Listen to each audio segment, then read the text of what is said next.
نحمدہ ونصلی ونسلم علی رسولہ الکریم اما بعد فاعوذ باللہ من الشیطان الرجیم بسم اللہ الرحمن الرحیم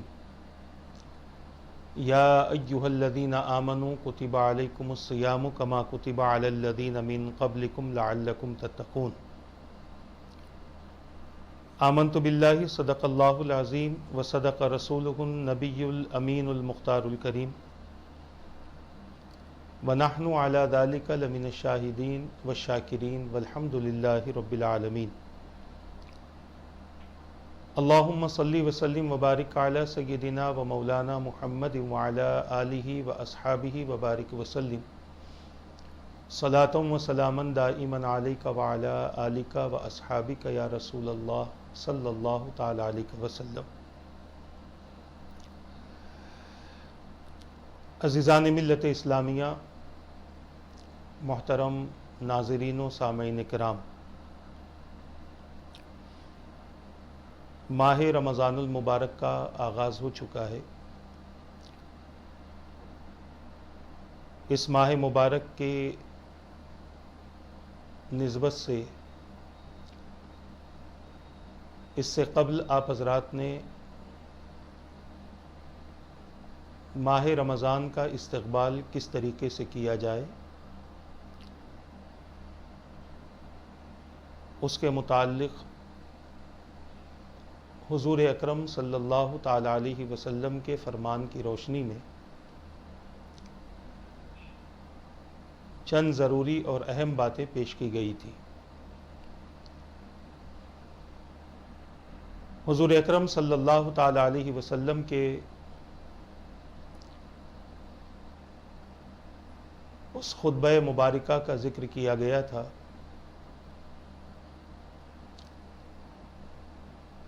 جو حضور نے ماہ شعبان کے آخری دنوں میں اپنے صحابہ کرام علیہم رضوان کے سامنے دیا تھا۔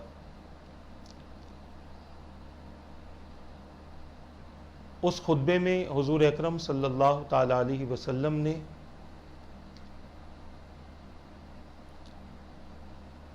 تقریباً ایسے اعمال کا ذکر فرمایا،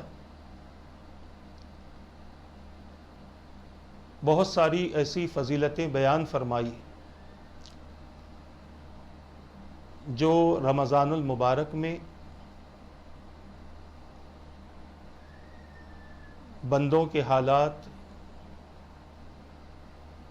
اور ان کی زندگی کے تبدیل کرنے کا سبب اور ذریعہ بن سکتی ہے۔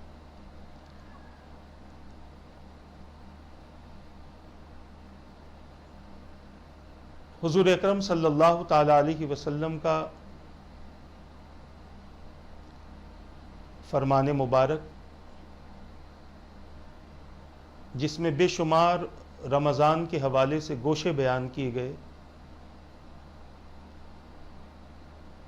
رمضان کے مہینے کے مختلف پہلو پر میرے آقا صلی اللہ تعالی علیہ وسلم نے ذکر فرمایا۔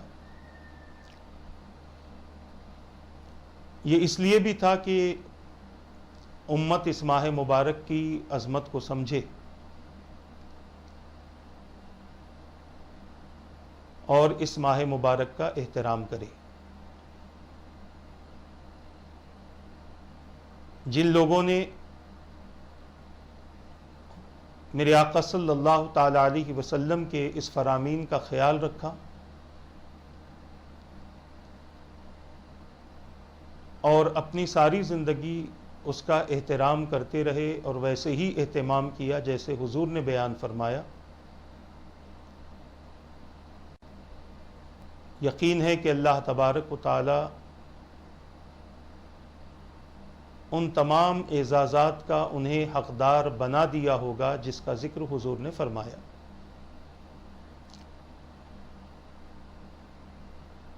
آج اسی روایت کو اور اس کے کچھ گوشوں کو آپ حضرات کے سامنے عرض کرنے کی سعادت حاصل کی جائے گی۔ ایک اور حدیث پاک پیش کی جائے گی جس میں حضور اکرم صلی اللہ تعالی علیہ وسلم نے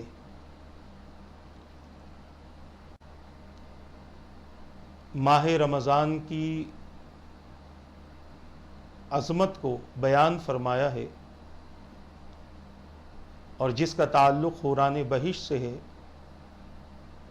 اور اللہ تبارک و تعالیٰ کی بے شمار نعمتوں سے ہے۔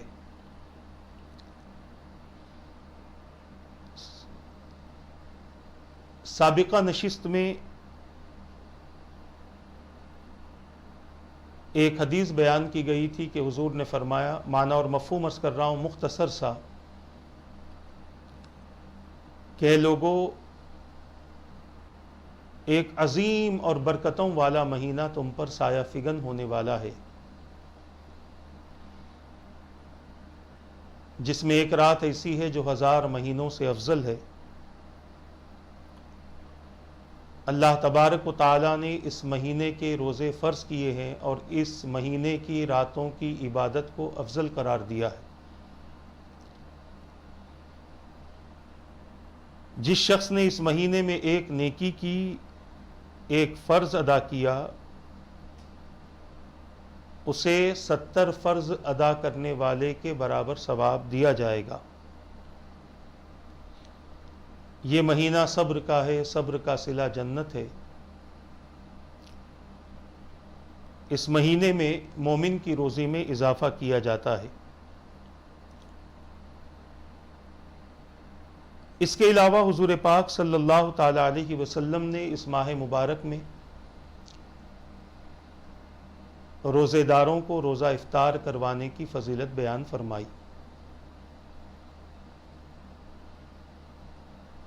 یقیناً ان میں کچھ باتیں ایسی ہیں جو آج بھی امت محمدیہ کا اس پر پابندی سے عمل ہے، جیسے لوگوں کو افطار کروانا، لوگوں کے لیے سحر کا اہتمام کرنا، اور اس کے علاوہ اور بھی چند باتیں ہوتی ہیں جس میں صدقہ و خیرات ہے، زکوٰۃ کے ذریعے مستحق کی مدد کرنا، اور صدقہ و خیرات کے ذریعے اللہ کے بندوں کی ضرورتوں کو پورا کرنا۔ چند اعمال کی پابندی آج بھی مسلمان میں ہے، مگر ہم ذرا اس بات پر بھی غور و فکر کریں کہ اللہ کے رسول صلی اللہ تعالی علیہ وسلم نے اس مہینے کے روزوں کی فرضیت کا تذکرہ فرمایا۔ اس مہینے میں روزے فرض ہیں، قرآن نے بھی اس کی وضاحت کر دی، اور اس کی تفصیل آپ حضرات کے سامنے بیان کر دی گئی ہے، دوبارہ اسے لوٹانا مناسب نہیں سمجھتا۔ بس یہ سمجھ لے کہ ایمان والے اللہ تبارک و تعالیٰ کے حکم کے پابند ہوتے ہیں، اور اللہ نے جس سے منع کیا اس سے رکنے پر بھی پابند ہوتے ہیں۔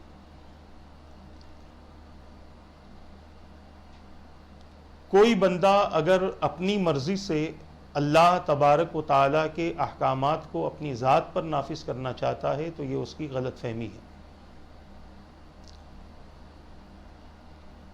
اسی لیے بندوں کو چاہیے کہ وہ مومن ہونے کی وجہ سے اللہ تبارک و تعالیٰ کے ان فرامین پر غور کریں جو فرامین ان پر فرض ہیں اور ان کے اصلاح کے طور پر نازل کیے گئے ہیں۔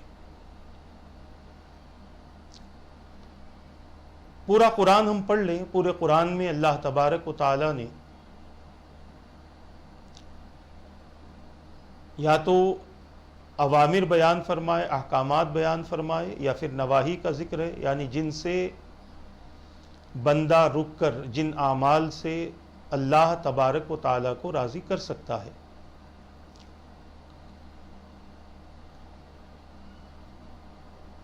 کئی فرائض ہمارے لیے ہیں، ان کا ان کے اوقات میں ادا کرنا ضروری ہے۔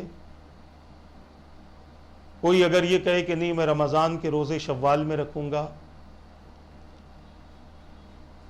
رمضان بڑا گرمی میں آیا ہے، اب میں اس کو ٹھنڈی کے موسم میں روزے اس کی قضا کر لوں گا،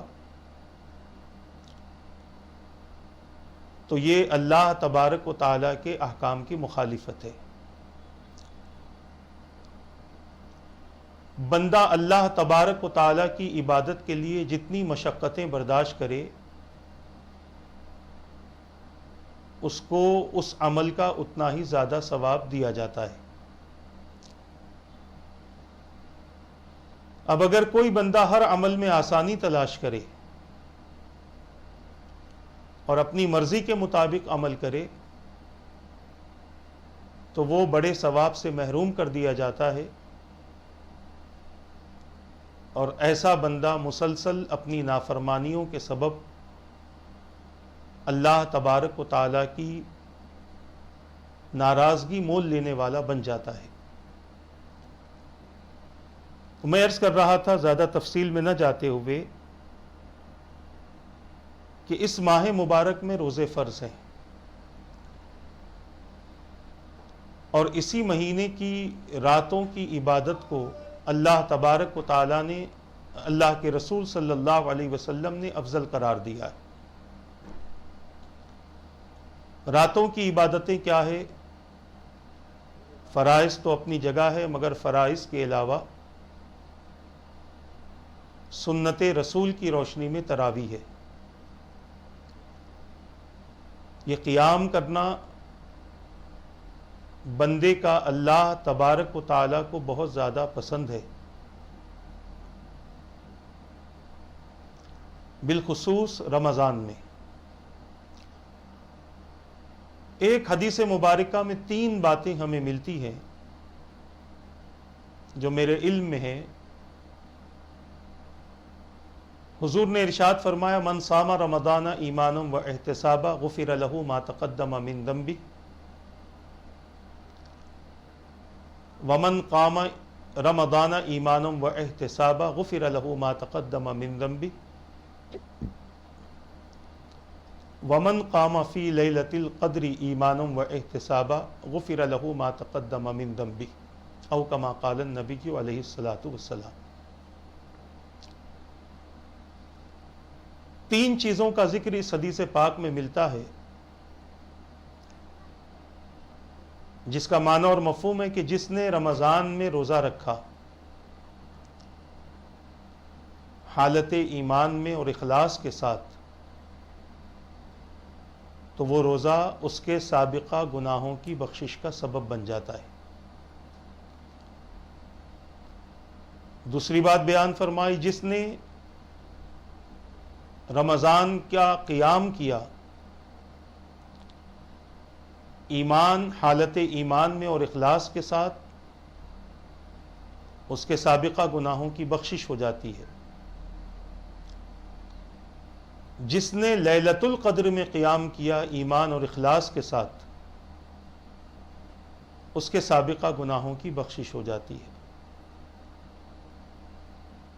اب آپ اندازہ کریں یہ ماہ مبارک کتنا عظیم اور کتنا خیر و برکت والا ہے کہ اس مہینے کے روزے بھی انسان کی بخشش کا سبب بن رہے ہیں، اس مہینے کی تراویح بھی بخشش کا سبب بن رہی ہے۔ قیام اس مہینے کا، چاہے وہ تراویح کی شکل میں ہو یا شب بیداری کی شکل میں ہو، اور اسی مہینے میں جو رات آتی ہے جس کو شب قدر کہتے ہیں، وہ بھی بندہ مومن کے لیے بخشش کا اور نجات کا سبب بنتی ہے۔ آپ اور ہم اندازہ کریں کہ کس قدر اللہ تبارک و تعالی نے رمضان میں اپنے بندوں کے لیے نعمتیں رکھی ہیں، برکتیں رکھی ہے، مغفرتیں رکھی ہیں۔ اسی لیے حضور اکرم صلی اللہ تعالی علیہ وسلم نے اس مہینے کی برکتوں کا ذکر کرتے ہوئے ارشاد فرمایا کہ اس کا پہلا عشرہ، پہلے 10 دن رحمت کے ہیں، خوب خوب اللہ کی رحمت طلب کرو، جتنا ہو سکے اپنے رب سے مانگو، کیونکہ یہ ایک ہی دربار ہے جہاں پر مانگنے والے کو خالی نہیں لوٹایا جاتا، اس کے تقاضوں کو پورا کیا جاتا ہے، اس کی ضرورتوں کے حساب سے اسے دیا جاتا ہے، اور یہ اللہ تبارک و تعالیٰ کا فضل بھی ہوتا ہے، جسے چاہے عطا کر دے، جسے چاہے منع کر دے۔ منع کرنے کی کئی وجوہات ہوتی ہے اور عطا کرنے کی بھی کئی وجوہات ہوتی ہیں۔ منع اس لیے ہوتا ہے یا تو بندہ اس کا اہل نہیں ہوتا، یا پھر کچھ وقت کے لیے بندے کے جو تقاضے ہیں کچھ وقت کے لیے اسے روک دیا جاتا ہے، تاکہ جب اس کا وقت آ جائے اسے عطا کر دیا جائے۔ یہ اللہ تبارک و تعالیٰ کی مرضی ہے، اور اللہ تبارک و تعالیٰ اپنے بندوں کے بارے میں جانتا ہے کہ کب کس کو کیا، کتنا اور کہاں پر دینا ہے۔ رحمتیں خوب ملتی ہیں اس ماہ مبارک میں۔ اس کے بعد اسی مہینے کا دوسرا عشرہ مغفرت کا ہے، انسان اپنی مغفرت طلب کرے۔ اب ہم دیکھیں، میں جو بتانا چاہتا ہوں کہ ہم نے لوگوں کو سحری تو کروائی، لوگوں کو افطار بھی کروایا، لوگوں کو زکوٰۃ بھی دی، لوگوں کے لیے ہم نے صدقہ و خیرات کا اہتمام بھی کیا، یہ سب اپنی جگہ ہے، مگر کتنے ایسے ہیں جو اس ماہ مبارک کے پہلے عشرے میں اپنے آپ کے لیے رحمت کے سامان تیار کرتے، اور اللہ تبارک و تعالیٰ کی رحمت بندوں کو مانگنے سے بھی ملتی ہے اور اچھے اعمال کی وجہ سے بھی ملتی ہے۔ اب ہمیں ان اعمال کے ساتھ ساتھ یہ بھی دیکھنا ہے کہ ہم نے اللہ تبارک و تعالیٰ کو راضی کرنے کے لیے کتنے اچھے عمل کیے۔ صبح سحر سے لے کر افطار تک ہم نے کتنی مرتبہ خدا کا ذکر کیا۔ حالانکہ اسی حدیث میں آگے ہے، اللہ کے رسول صلی اللہ تعالی علیہ وسلم نے ارشاد فرمایا، جس کا معنی اور مفہوم ہے کہ 2 عمل ایسے ہیں جس سے تم اپنے رب کو راضی کر سکتے ہو، ان میں ایک ہے اللہ تبارک و تعالیٰ کی وحدانیت کی گواہی دینا، اور دوسرا ہے کثرت سے استغفار کرنا۔ ہم نے کبھی اس طرف بھی توجہ کی؟ ہم سمجھتے ہیں کہ صرف بانٹ کر ہم خدا کو راضی کرتے ہیں، یہ تو ہمارا حق ہے کہ ہمیں انہیں دینا ہے۔ کسی کو اگر آپ زکوٰۃ دے رہے ہیں تو یہ آپ کو حکم ہے اللہ کی طرف سے، کسی کو اگر آپ صدقہ و خیرات دے رہے ہیں یہ اللہ کا حکم ہے آپ کے لیے، کیونکہ ہمارے مال میں سے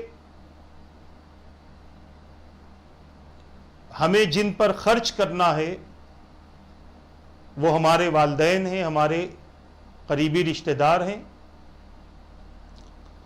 یتامہ ہے، مساکین ہیں، اور وہ مسافر ہیں جو سامان ضرورت سے محروم ہو چکے ہیں، ان کی تو مدد کرنا ہماری ذمہ داری ہے۔ جو چیز ہمیں اپنے لیے کرنا ہے وہ ہے اللہ تبارک و تعالیٰ کا ذکر۔ میں یہ نہیں کہتا کہ ان اعمال کا ثواب نہیں ملتا، ان اعمال کا ثواب ملتا ہے، اس سے دوگنی خوشی آپ کو ملے گی کہ ایک تو آپ کے خرچ کرنے سے بندہ بھی راضی ہوگا اور خدا بھی راضی ہوگا۔ مگر جس عمل کا کثرت سے حکم دیا گیا، ضروری نہیں ہے کہ ہر آدمی صاحب نصاب ہو اور وہ زکوٰۃ ادا کرتا رہے۔ ضروری نہیں ہے کہ ہر آدمی صدقہ و خیرات کرتا رہے، اس کے پاس میں اتنی استطاعت ہو۔ اسی لیے جب صحابہ کے سامنے روزہ افطار کرانے کی فضیلت بیان کی گئی تو صحابہ نے عرض کیا حضور ہم میں اتنی استطاعت نہیں ہے، ہم میں بہت سو میں اتنی استطاعت نہیں ہے کہ لوگوں کو روزہ افطار کروائے۔ افطار کا مطلب یہ تھا کہ بہت زیادہ ان کے لیے نعمتیں رکھی جائیں، دسترخوان کو سجایا جائے اور خوب خوب سامنے والے کو پیٹ بھر کے کھلایا جائے۔ مگر اللہ کے رسول صلی اللہ تعالی علیہ وسلم نے بیان فرما دیا کہ جس نے کسی کو ایک گھونٹ پانی پلایا، ایک گھونٹ دودھ کا پلا دیا، اللہ تبارک و تعالیٰ اس کو بھی افطار کرانے والے کے برابر، اور جس روزے دار کو افطار کروایا ہے اس کو روزے کا جتنا ثواب ملا ہے اتنا ہی ثواب افطار کرانے والے کو دیا جائے گا۔ تو بتانے کا مقصد یہ کہ ہر ایک کی استطاعت نہیں ہوتی کہ وہ صدقہ و خیرات کرے، وہ لوگوں کے سامنے لوگوں میں اپنے مال کو، اپنی دولت کو تقسیم کرے۔ ہر ایک کی اتنی استطاعت نہیں ہوتی۔ جن کی استطاعت ہے وہ کر سکتے ہیں، مگر اللہ کے رسول صلی اللہ تعالی علیہ وسلم نے اپنی امت کو اس حوالے سے محروم نہیں فرمایا۔ آپ دیکھیں، اگر میں کہوں کہ صرف صدقہ و خیرات تک کی بات ہوتی تو ممکن تھا کہ بعض امتی مایوس ہو جائیں کہ ہم تو رمضان کے ثواب سے محروم ہو گئے۔ اللہ کے رسول صلی اللہ تعالی علیہ وسلم نے اپنی ہر امتی کا خیال رکھا اور بیان فرما دیا میرے آقا صلی اللہ تعالی علیہ وسلم نے کہ اس ماہ مبارک میں خدا کو راضی کرنے کے کئی ذرائع ہیں، اور جن کے پاس میں ظاہری اسباب نہیں ہے کہ جس کے ذریعے وہ اللہ تبارک و تعالیٰ کو راضی کر سکیں، ان کے لیے ایک عمل بتا دیا، اور وہ عمل یہ ہے کہ تم اپنے رب کو راضی کرنا چاہتے ہو تو دو چیزوں کی کثرت کرو، ایک ہے کلمہ طیبہ اور دوسرا ہے استغفار۔ میں ان لوگوں سے پوچھنا چاہتا ہوں جو اللہ کی راہ میں خرچ کرتے ہیں، وہ لوگ کبھی اس بات پر بھی توجہ انہوں نے دی ہے؟ بہت سارے لوگ یہ سمجھتے رمضان زکوٰۃ بانٹنے کا مہینہ ہے، صرف روزہ رکھنے کا مہینہ ہے، اور دیگر اعمال کی تعلیم سے بہت سارے بندے ناواقف ہیں، جس کی بنیاد پر آج امت محمدیہ کا اکثر طبقہ صرف روزہ رکھے ہوئے ہے، روزے کے اندر جو اعمال کرنے ہیں ان اعمال سے اپنے آپ کو خالی کر چکا۔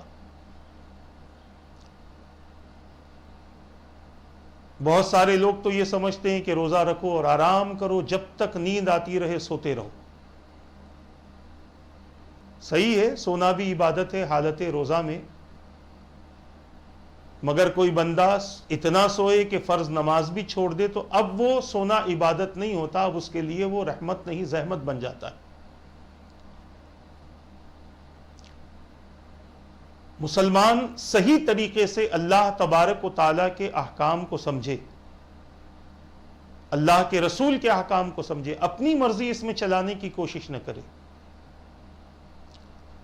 اگر اپنی مرضی چلاتے ہیں تو یہودیوں میں اور اس طرح کے نام نہاد مسلمانوں میں کوئی فرق باقی نہ رہے گا، کیونکہ یہودی بھی اپنی ہی مرضی چلاتے تھے۔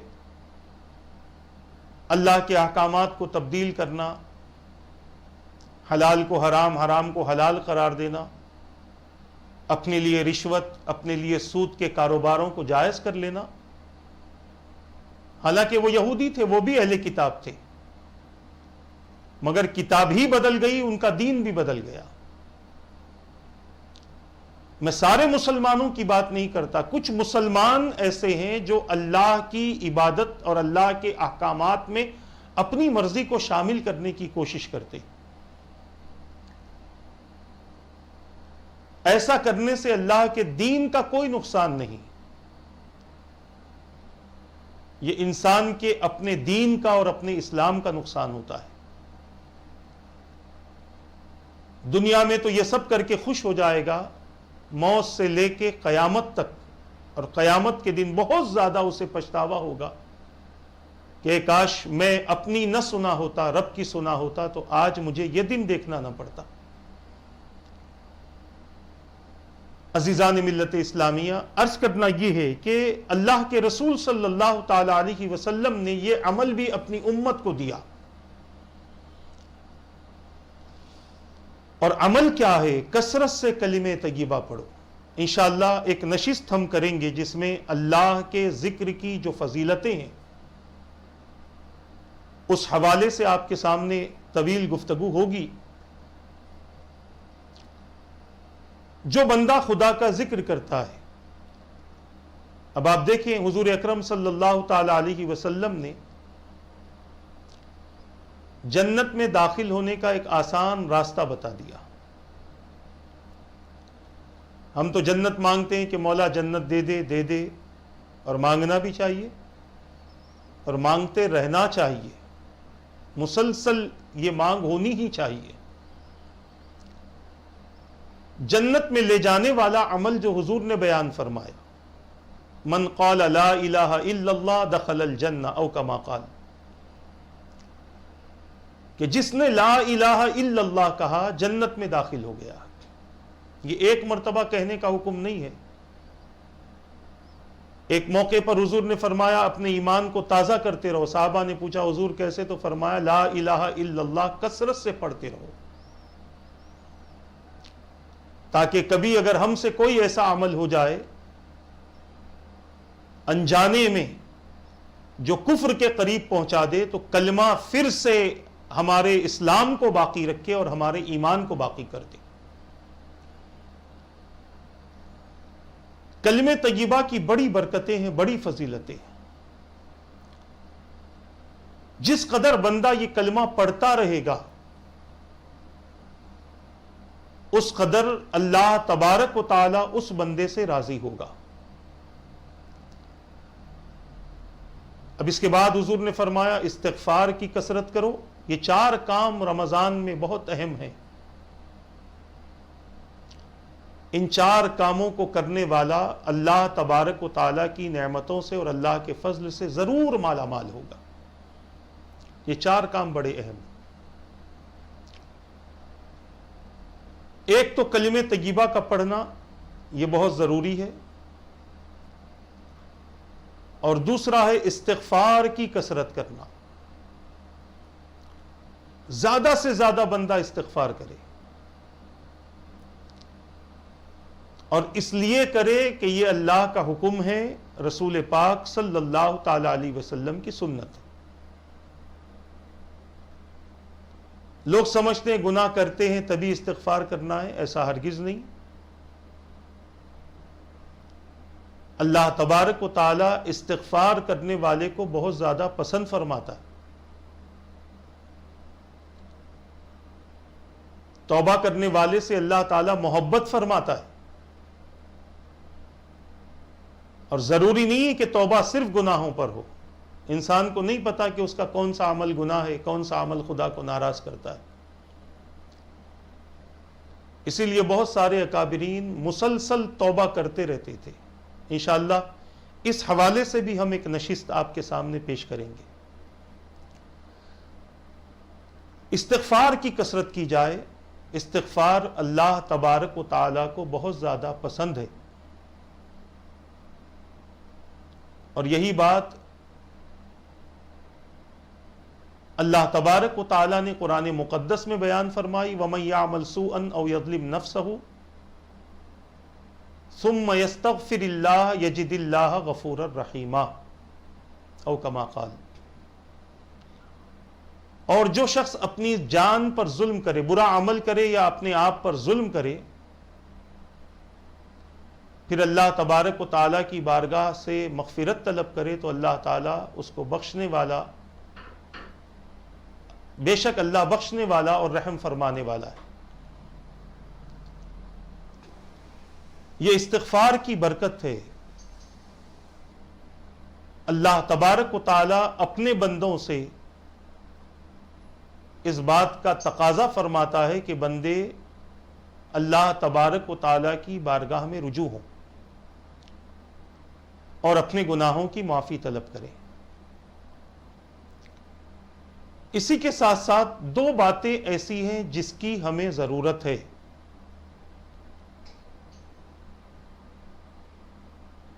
ان میں سے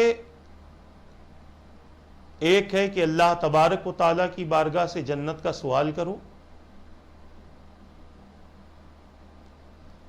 اور دوسرا ہے کہ اللہ تبارک و تعالیٰ کی بارگاہ سے جہنم سے بچنے کی دعائیں کرو۔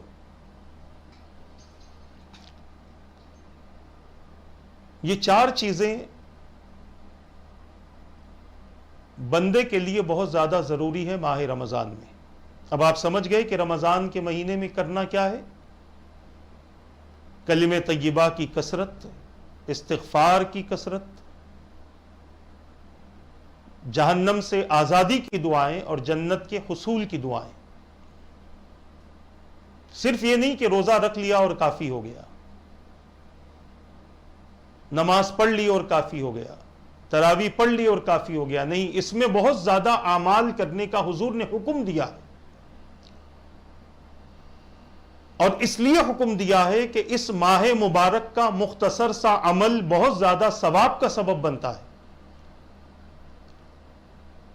اسی لیے فرمایا جب تھوڑے سے عمل سے بہت ملتا ہے تو بہت کرو تاکہ تمہارے نصیب میں بہت زیادہ اللہ تبارک و تعالیٰ کی بارگاہ سے ثواب مل جائے۔ بہت زیادہ کرو، اتنا کرو اور اتنا طلب کرو کہ رب قدیر تم سے راضی ہو جائے اور تمہاری طلب کے حساب سے اللہ تمہیں عطا کرے اور تمہاری طلب سے زیادہ تمہیں عطا کرے۔ اور میں بڑی ذمہ داری کے ساتھ کہنا چاہتا ہوں، یہ کلمہ طیبہ ہو یا استغفار ہو، یہ دونوں چیزیں انسان کی دنیا میں بھی کام آتی ہیں اور آخرت میں بھی کام آتی ہیں۔ جو زندگی بھر کلمہ پڑھتا رہے گا، موت کے وقت میں اسے کلمہ پڑھانے کی ضرورت نہ پڑے گی، عادت کے مطابق وہ کلمہ پڑھ لے گا اور اس دنیا سے رخصت ہو جائے گا۔ اور جو زندگی بھر استغفار کرتا رہے گا، اللہ تبارک و تعالی اس کو گناہوں سے پاک و صاف فرما دے گا۔ اور جو زندگی بھر جنت کی طلب کرتا رہے گا، اسے جنت بھی عطا کی جائے گی، اس کی نعمتیں بھی ملیں گی۔ جو جہنم سے آزادی مانگے گا، اسے جہنم سے آزاد بھی کر دیا جائے گا اور اس کا خوف اس کے دل سے نکال دیا جائے گا۔ یہ رمضان کا عمل ہے اور اسے کرنے کی بہت زیادہ ضرورت ہے۔ ہم میں سے کوئی اپنے لیے دعویٰ نہیں کر سکتا کہ مجھے کسی عمل کی ضرورت نہیں، نہ دولت مند نہ غریب، بلکہ ہر کسی کو عمل کی ضرورت ہے۔ جہاں اس ماہ مبارک میں لوگوں میں بانٹنا ثواب ہے، وہیں پر اللہ تبارک و تعالیٰ کا ذکر کرنا بھی یہ بھی ثواب ہے۔ اللہ کے رسول کے احکام کو پورا کرنا یہ بھی ثواب ہے۔ عزیزان ملت اسلامیہ، اب وہ حدیث پاک میں آپ کے سامنے پیش کرنے کی سعادت حاصل کر رہا ہوں جس میں رسول پاک صلی اللہ تعالی علیہ وسلم نے ماہ رمضان کے استقبال کی ایک اور صورت بیان فرمائی۔ آپ دیکھیں ہم اور آپ کیا تیاری کرتے ہیں رمضان کی۔ ہم تو صرف اپنے گھر کو کلر کرواتے ہیں، اپنے گھر کے برتن تبدیل کرتے ہیں، اپنے گھر کے سامان تبدیل کرتے ہیں، اپنے گھر کو نیا کرنے کی کوشش کرتے ہیں، بس اتنا ہی ہمارے لیے رمضان ہے۔ رمضان گھر کو رنگنے اور اس کی مرمت کروانے کا نام نہیں، اپنے گھر کی پرانی چیزوں کو نئی چیزوں میں تبدیل کرنے کا نام رمضان نہیں. رمضان نام ہے بندہ اس ماہ مبارک میں اپنے آپ کو تبدیل کر لے.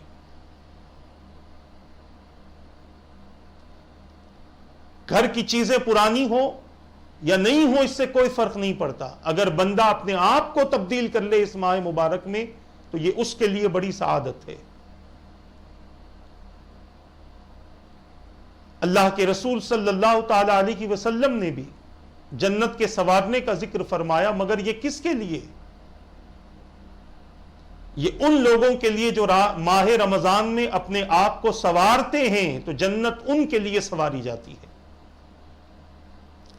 حدیث پاک سماعت فرما لیں. اللہ کے رسول صلی اللہ تعالی علیہ وسلم نے ارشاد فرمایا، حضرت ابن عباس رضی اللہ تعالی عنہما اس حدیث پاک کے راوی ہیں، فرماتے ہیں میں نے خود سنا کہ حضور فرما رہے تھے کہ ماہ رمضان کے استقبال کے لیے جنت ایک سال سے دوسرے سال تک یعنی تمام سال مزین و آراستہ کی جاتی ہے.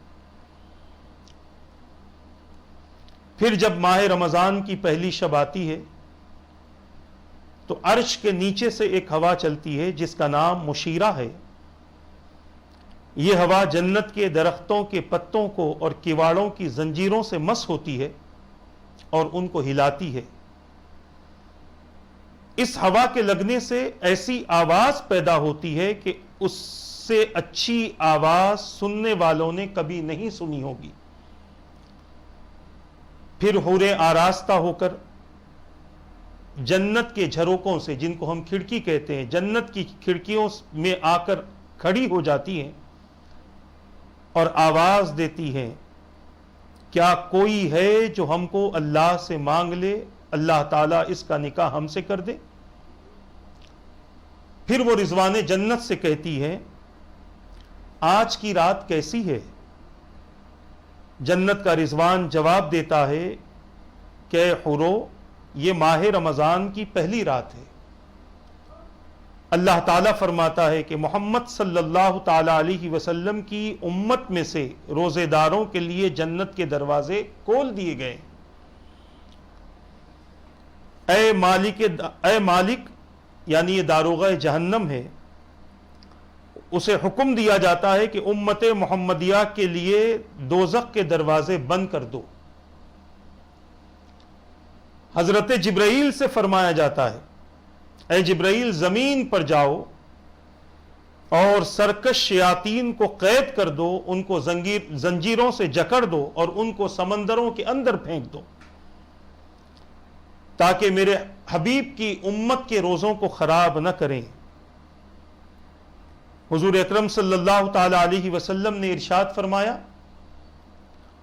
رمضان کی ہر رات میں اللہ تعالیٰ 3 مرتبہ فرماتا ہے، کوئی مانگنے والا ہے کہ میں اس کے سوال کو پورا کروں،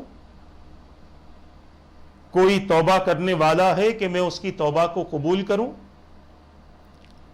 کیا کوئی مغفرت کا طالب ہے کہ میں اسے بخش دوں، کوئی ایسا بندہ ہے جو ایسے غنی کو قرض دے جو ضرورت مند نہیں ہے اور پورا بدلہ دینے والا ہے اور وہ کسی کی حق تلفی کرنے والا نہیں.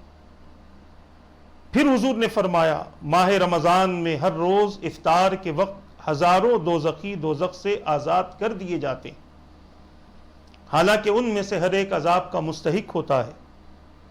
اور جب جمعہ کا دن اور جمعہ کی شب آتی ہے تو لاکھوں دوزخی دوزخ سے آزاد ہوتے ہیں، جن میں سے ہر ایک عذاب کا سزاوار ہوتا ہے. جب رمضان کا آخری دن آتا ہے تو پہلی تاریخ سے آخری تاریخ تک جتنے آزاد ہوئے تھے ان تمام کے برابر رمضان کی آخری رات اللہ تبارک و تعالی اپنے بندوں کو آزاد فرماتا ہے. یہ مکمل حدیث پاک میں نے آپ حضرات کے سامنے عرض کی ہے. اس حدیث پاک میں آپ دیکھیں کتنے خلاصے حضور اکرم صلی اللہ تعالی علیہ وسلم نے فرمائے. جنت کو پورا سال سجایا جاتا ہے، حالانکہ اللہ فرما دے تو آنے واحد میں وہ سج کر سور کر تیار ہو جائے، مگر اس کے باوجود روزے داروں کو بتایا جا رہا ہے، اے روزے دارو ہمارے پاس تمہاری اہمیت کتنی ہے. ہمارے پاس تمہارا مقام کتنا ہے، تم کس منصب کے لوگ ہو، تمہارے لیے کس قدر اعزازات انتظار کر رہے ہیں، مگر اس کے باوجود آج قوم مسلم غفلت کا شکار ہے۔ لاپرواہی، بے پرواہی میں ہم اپنی زندگی گزار رہے ہیں، برائیوں میں ہم اپنی زندگی گزار رہے ہیں، روزہ رکھ کر ہم اپنے روزوں کو خراب کر رہے ہیں، عبادتوں کو چھوڑ رہے ہیں، اور صرف ٹائم پاس کرتے ہوئے ہم اپنے روزے کے وقت کو پورا کر رہے ہیں۔ ان چیزوں سے باز آنے کی ضرورت ہے۔ بہت ساری نعمتیں اللہ تبارک و تعالیٰ نے روزے داروں کے لیے رکھی ہے، بہت سارا انتظام رب نے اپنے روزے دار بندوں کے لیے کروایا ہے۔ روزے دار بندہ سمجھنے کی کوشش تو کرے۔ انسان کوئی چیز کرتا ہے تو اس سے پہلے اس کے بارے میں تمام معلومات حاصل کر لیتا ہے۔ کسی اسکول میں بچے کا داخلہ کروانا ہو تو ایک ہی اسکول میں داخل نہیں کروا دیتے، 10 اسکول کی چھان بین کرتے ہیں، اور ہمیں لگتا ہے جہاں پر ایجوکیشن اچھا ہے، ہمارے بچوں کا فیوچر اچھا ہے، ہم وہاں پر اپنے بچوں کو ڈالتے ہیں تاکہ بچے کا فیوچر اچھا ہو اور بچے کو صحیح طور پر ایجوکیشن ملے۔ اسی طرح سے بچہ جب بڑا ہوتا ہے اس کے کالج کی فکر ہوتی ہے، اس میں بھی ایجوکیشن دیکھا جاتا ہے، بچے کا فیوچر اور مستقبل دیکھا جاتا ہے۔ کئی کورس سامنے رکھے جاتے ہیں، ان میں سے جو بچے کے لیے نفع بخش ہوتا ہے، اولاد کے لیے، اس چیز کو انسان تمام چیزوں پر فوقیت دیتا ہے۔ تجارت کرنے والے ایک دم سے تجارت شروع نہیں کر دیتے، پہلے اسٹڈی کرتے ہیں مارکیٹ کی، اس کے بعد میں پھر کسی ایک فیصلے پر پہنچتے ہیں اور پھر دیکھتے ہیں کہ اس تجارت میں اتنا نفع ہے اور اس تجارت میں اتنا نقصان ہے، نفع والی تجارت بندہ کرتا ہے۔ تو بتانا یہ چاہتا ہوں، جب دنیا داری میں ہم تمام چیزیں دیکھتے ہیں تو دین داری میں بھی ان چیزوں کو دیکھنا بہت زیادہ ضروری ہے۔ ہمارے پاس قرآن ہے، قرآن کی عظمتوں کا اندازہ ہمیں نہیں ہے، نمازیں پڑھتے ہیں، نمازیں کس طرح سے پڑھی جائیں اس کے طریقے اور سلیقے ہمارے پاس میں نہیں ہیں، حج کرتے ہیں، اس کے فرائض، اس کے احکامات کیا ہیں، اس کا علم ہمارے پاس میں نہیں ہے، زکوٰۃ دیتے ہیں، کتنی دینی چاہیے اس کا علم ہمارے پاس میں نہیں ہے۔ یہ ساری وہ چیزیں ہیں مسلمانوں جس کا سیکھنا ہمارے لیے ضروری ہے، اور اگر نہیں سیکھیں گے تو یقیناً ہم سے بڑا نقصان اٹھانے والا کوئی نہ ہوگا۔ اس بات کو ذہن میں رکھ لیں۔ اللہ تبارک و تعالیٰ نے عبادتوں پر انعام بہت رکھے ہوئے ہیں تاکہ بندہ کم سے کم انعام کی لالچ میں اللہ کی عبادت کرنا شروع کر دے اور اللہ کو راضی کرنا شروع کر دے۔ مگر آج ہمیں ایسا محسوس ہوتا ہے کہ انعامات کی بھی ضرورت نہیں، جو دنیا مل رہی ہے بس اسی میں ہم خوش ہیں، اسی میں ہم راضی ہیں۔ جو رزق ہمارے پاس میں ہے، جو دولت ہمارے پاس میں، اسی میں ہم راضی اور خوش ہیں، اور آخرت کے ہمیں انعامات کی کوئی ضرورت نہیں ہے۔ دنیا اچھی ہو جائے بس ہے، آخرت کی فکر ہمیں کیا کرنی۔ کوئی وقت آئے گا توبہ کر لیں گے، اللہ سے گناہوں کی معافی مانگ لیں گے، مگر کیا اس وقت کے انتظار میں ہم ہے تو صحیح وہ وقت ہمیں ملے گا، اس بات کا یقین ہے؟ اسی لیے عرض کرنا چاہتا ہوں کہ کوشش یہ ہو کہ بندہ اللہ تبارک و تعالی کے انعامات کے حصول کی طرف اپنی توجہ کرے۔ اب آپ دیکھیں اس حدیث پاک میں کتنے انعامات کا تذکرہ کیا گیا۔ حوریں جنت کی کھڑکیوں سے جھانک کر کہتی ہے کہ اللہ تبارک و تعالی کو کوئی ہم سے مانگنے والا ہو تو مانگ لے۔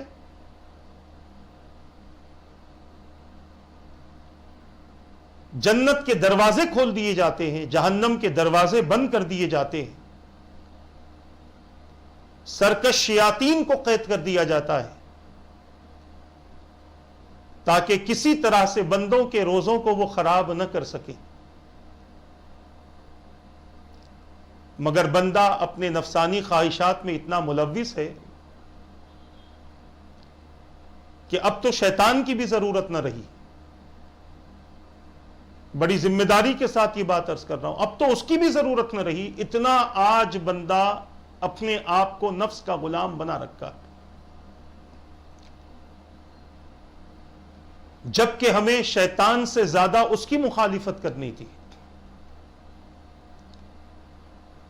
مگر نہیں, ہم یہ سوچتے ہیں کہ اگر اس کی مخالفت کریں گے تو ہماری زندگی ادھوری ہو جائے گی اور ہم زندگی کی لذتوں سے محروم ہو جائیں گے. اگر ہم زندگی کی لذتوں سے محروم ہو گئے تو اخروی لذتیں اللہ تبارک و تعالی نے ہمارے لیے زندگی کی لذتوں سے بہت زیادہ اعلیٰ رکھی ہوئی. اپنے آپ کو رمضان کے انعامات کے حصول کے لیے تیار کرو. صرف روزہ نہ رکھو, بلکہ اس کی وجہ سے جو نعمتیں اللہ تبارک و تعالی اپنے بندے کو عطا کرنا چاہتا ہے, ان نعمتوں کے حصول کی کوشش کرو,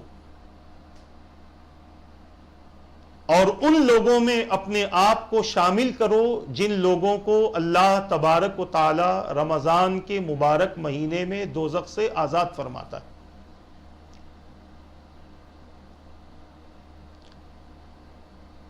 اگر کرتے ہیں تو اس میں ہمارا فائدہ ہے, نہیں کرتے تو اس میں ہمارا نقصان ہے.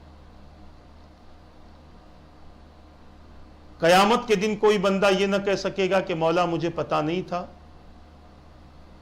اسی لیے میں نے ایسا نہیں کیا. تو جواب ملے گا بتانے کے لیے تو رسول آئے تھے, ان کے نائبین تمہارے درمیان میں موجود تھے, سننے کے لیے وقت نہیں تھا. سنتے تھے تو سمجھنے کے لیے وقت نہیں تھا, اور سمجھتے تھے تو عمل کرنے کے لیے وقت نہیں تھا. آج اپنے آپ کو اللہ تبارک و تعالی کی بارگاہ میں ان مقبول بندوں میں شامل کریں. ابھی تو رمضان کا آغاز ہوا ہے, ابھی بہت سارا وقت ہمارے لیے باقی ہے. الحمدللہ, بس دعا کریں کہ صحت و عافیت کے ساتھ یہ وقت ہمارا گزرتا رہے, مگر ساتھ ہی ساتھ یہ بھی کوشش کریں کہ اللہ تبارک و تعالی کی بارگاہ سے جہنم سے آزادی طلب کرتے رہیں, اور ان لوگوں میں اپنے آپ کو شامل کرنے کی دعائیں مانگتے رہیں جن کو اللہ تبارک و تعالی نے اپنا مقرب اور اپنا محبوب بنانے کا ارادہ فرمایا ہے. انشاءاللہ اگر ایک رمضان ایسا گزر گیا, اور میں بڑی ذمہ داری کے ساتھ کہوں کہ ایک روزہ بھی رمضان کا ایسا گزر گیا, تو آنے والے روزوں کے لیے, آنے والے دنوں کے لیے ہماری زندگی میں بڑی تبدیلیاں آئیں گی, ہمارے حالات بڑی تیزی سے تبدیل ہوں گے. شمع رسالت کے پروانوں, یہ سلسلہ تو انشاءاللہ چلتا رہے گا. ابھی رمضان کے استقبال کے حوالے سے آپ کے سامنے گفتگو ہوئی ہے. آئندہ نشستوں میں رمضان کی فضیلت, رمضان کے روزوں کی فضیلت, رمضان میں جو بندہ زکوٰۃ دیتا ہے زکوٰۃ کس طرح سے ادا کی جائے, بہت سارے عناوین پر انشاءاللہ تبارک و تعالی مسلسل آپ کے درمیان گفتگو ہوتی رہے گی. اللہ تبارک و تعالی سے دعا ہے کہ رب قدیر جو کچھ کہا گیا کہنے میں غلطی ہو تو اپنے حبیب کے صدقے معاف فرما دے. ان باتوں پر مجھے اور ان سب کو عمل کی توفیق عطا فرما. رمضان کے مہینے میں جو نعمتیں تو نے اپنے بندوں کے لیے خاص رکھی ہے مولا, اس کا کچھ حصہ ہمیں بھی عطا فرما دے. جن بندوں کو جہنم سے آزاد کرنے کا تو نے ارادہ کیا ہے اس میں ہمارے مرحومین کو بھی شامل فرما دے. مولا ہم سب کو بھی جہنم سے آزادی ہمارا مقدر بنا دے. پورا رمضان تیرے فرمان کے مطابق, تیرے حبیب کے فرمان کے مطابق گزارنے کی توفیق عطا فرما. مولا ہمارے اندر سے بیماریوں کو ختم فرما دے, ہمیں نفس کے دھوکے سے بچا, شیطان کے مکر سے بچا لے. جو وبا ہمارے درمیان میں پھیلی ہوئی ہے اس وبا سے ہماری حفاظت فرما. ہمارے آل اولاد, ہمارے پڑوسیوں کی, ہمارے محلے والوں کی, ہمارے شہر والوں کی, ہمارے ملک والوں کی, تمام دنیا والوں کی اس وبا سے حفاظت فرما. مولا اس وبا کو جلد سے جلد ختم فرما دے. مولا بے حد خوشیوں کے ساتھ ہمیں رمضان نصیب فرما دے، اپنی مساجد کے دروازے ہمارے لیے کھول دے تاکہ اطمینان کے ساتھ مولا تیری عبادت وہاں پر ہو سکے۔ جن جن لوگوں نے دعاؤں کے لیے کہا ان کے جائز مقاصد کو پورا فرما برحمتک یا ارحم الراحمین۔ وما علینا الا البلاغ۔ السلام علیکم ورحمۃ اللہ وبرکاتہ۔